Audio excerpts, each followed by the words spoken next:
अश्विन महिन्यात येणाऱ्या पौर्णिमेला कोजागिरी पौर्णिमा असे म्हणतात. या पौर्णिमेच्या रात्री चंद्रप्रकाशात दूध आटवून त्यात सुकामेवा, केशर, मसाला घालून दूध पिल्यास आरोग्याला लाभ मिळतो.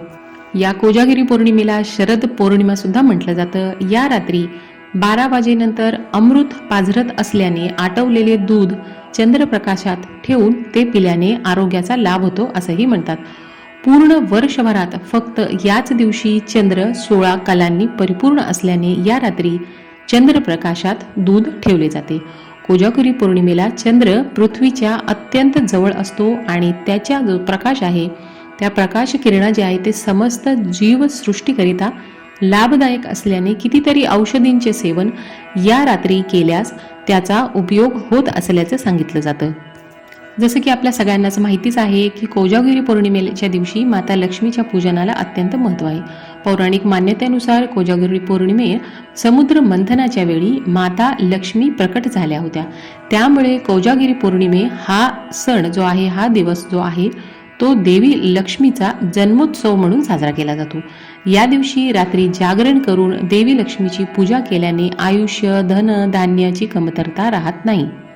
कोजागिरी पौर्णिमेच्या दिवशी ज्या घराबाहेर दिवे लावलेले असतात, पूजा अर्चा केलेली असते, दारात रांगोळी काढलेली असते आणि माता लक्ष्मीला प्रसन्न करून तिची पूजा अर्चा केली जाते, त्या घरामध्ये लक्ष्मी प्रसन्न होऊन प्रवेश करते आणि आशीर्वाद देते आणि तिच्या आशीर्वादाने त्या घरामध्ये कशाचीच कमतरता राहत नाही. मान्यता अशी आहे की कोजागिरी पौर्णिमेच्या मध्यरात्री माता लक्ष्मी पृथ्वी तलावावर भ्रमण करते आणि कोण सजग आहे आणि ज्ञानासाठी आतुर आहे असे विचारत असते. या दिवशी केल्या जाणाऱ्या व्रताला कोजागर व्रत म्हणतात. या दिवशी उपवास करून रात्री लक्ष्मी, इंद्र, चंद्र याची पूजा केली जाते. यानंतर चंद्राला आटीव दुधाचा नैवेद्य दाखविला जातो. दूध आटवून त्यामध्ये सुकामेवा, वेलदोडे, जायफळ, साखर घालून नैवेद्य दाखविला जातो. देव आणि पितरांना नारळाचं पाणी आणि पोहे अर्पण केले जातात. त्यानंतर कुटुंबासह हे दूध सेवन केले जातं. दुधात मध्यरात्री म्हणजे बरोबर 12 वाजता चंद्रकिरण पडतात. त्यावेळेत हे दूध अमृत समान होतं आणि आता हे जे अमृत समान दूध तयार झालेले आहे आणि मग हे दूध आपण ज्यावेळेस पितो तर शरीरातली रोगप्रतिकारक शक्ती सुद्धा वाढते अशी मान्यता आहे. तर एक दिवस TV, मोबाईल यामध्ये वेळ न घालवता कोजागिरी पौर्णिमेचा सण रात्री 12 वाजेपर्यंत जागून नक्की साजरा करावा.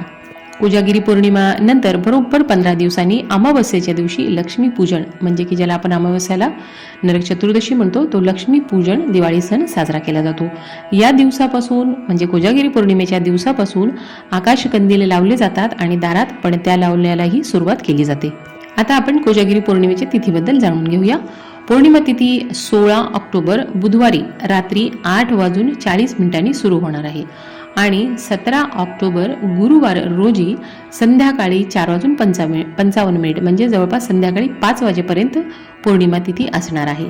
तर आता पौर्णिमेच्या तिथीला चंद्रोदय असेल म्हणजे ज्यावेळेस पौर्णिमेच्या तिथीला चंद्रोदय असेल आणि चंद्राच्या पूजेलाच पौर्णिमेच्या दिवशी महत्त्व आहे. तर 16 ऑक्टोबरला ज्यावेळेस रात्री 8 म्हणजे 8:40 पौर्णिमा तिथी लागणार आहे तर बुधवारीच संपूर्ण रात्रभर पौर्णिमा तिथी असणार आहे. त्याच्यामुळे 16 ऑक्टोबर बुधवार रोजी कोजागिरी पौर्णिमेचा सण साजरा करायचा आहे.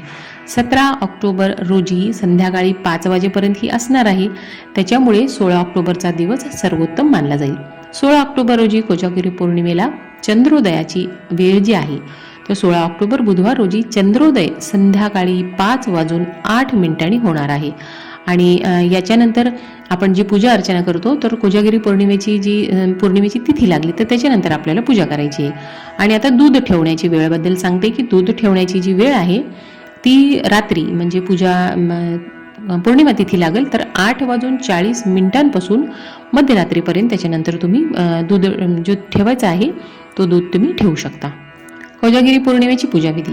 तर आता कोजागिरी पौर्णिमेची पूजाविधीचे व्हिडिओ सर्वांनीच आता यूट्यूबवर तुम्हाला भेटतीलच. तर या दिवशी साध्या सोप्या पद्धतीने पूजा कशी करावी याबद्दल थोडक्यात सांगते की या दिवशी माता लक्ष्मीसह विष्णूंच्या पूजेला अतिशय महत्त्व आहे. तर तुमच्याकडे माता लक्ष्मी आणि विष्णूंचा जो फोटो आहे तो असेल तो नक्की या दिवशी मांडा आणि त्याची पूजा करा. आता हा फोटो सर्वांकडे नसेल, माता लक्ष्मीची मूर्ती तर असेल, फोटो असेल तर त्याची तुम्ही पूजा करा किंवा तुम्ही बालाजींचा फोटो असेल तर त्याचीही पूजा करू शकता कारण ते विष्णूंचेच अवतार मानले जातात. तर तुम्हाला या दिवशी संध्याकाळी एका पाटावरती लाल, पिवळं किंवा पांढरं वस्त्र अंथरून घ्यायचं आहे. त्याच्यावरती माता लक्ष्मीसह विष्णूची प्रतिमा असेल तर स्थापित करा किंवा माता लक्ष्मीला अभिषेक घालून तिची स्थापना करा. शक्य असल्यास या दिवशी माता लक्ष्मीला तुपाचा दिवा लावणं शुभ मानलं जातं. शक्य असेल तर तुपाचा दिवा आवर्जून लावा. पांढऱ्या रंगाची मिठाई आणि पांढरी फुले अर्पण करा. लाल रंगाचं गुलाबाचं फूल असेल तर अतिउत्तम. आणि या दिवशी तुम्हाला माहिती आहे, पांढरी मिठाई म्हणजे आपण आटवलेलं दूध किंवा दुधाची खीरसुद्धा अर्पण करू शकतो. आणि तुम्हाला याच सोबत माता लक्ष्मीला लवंग, वेलदोडे, सुपारी, पानाचा विळा म्हणजे जो आपण म्हणतो हे सुद्धा अर्पण करायचं आहे. आणि त्याच्यासोबत बत्ताशे, आता दिवाळीसाठी तुम्हाला माहितीच आहे बत्ताशे हे सुद्धा पांढऱ्या मिठाईमध्ये येतात, तर याचा सुद्धा तुम्ही या दिवशी आवर्जून नैवेद्य दाखवायचा आहे. आता या दिवशी तुम्हाला तिथे देवघरापुढे बसून विष्णू सहस्त्रनाम, श्री सूक्तम आणि कनकधारा स्तोत्रम याचे पठण करता आले तर खूप छान होईल. त्या दिवशी तुम्ही पूजा झाल्यानंतर तिथे आसनावरती बसून दिवा उदबत्ती लावून घ्या आणि विष्णू सहस्त्रनाम, श्री सूक्तम, कनकधारा स्तोत्र याचे पठण नक्की करा. तर येत्या बुधवारी कोजागिरी पौर्णिमेचा सण सहकुटुंबासह अगदी आनंदाने उत्साहाने साजरे करा. आणि व्हिडिओतली माहिती आवडली तर सबस्क्राईब करायला विसरू नका. धन्यवाद.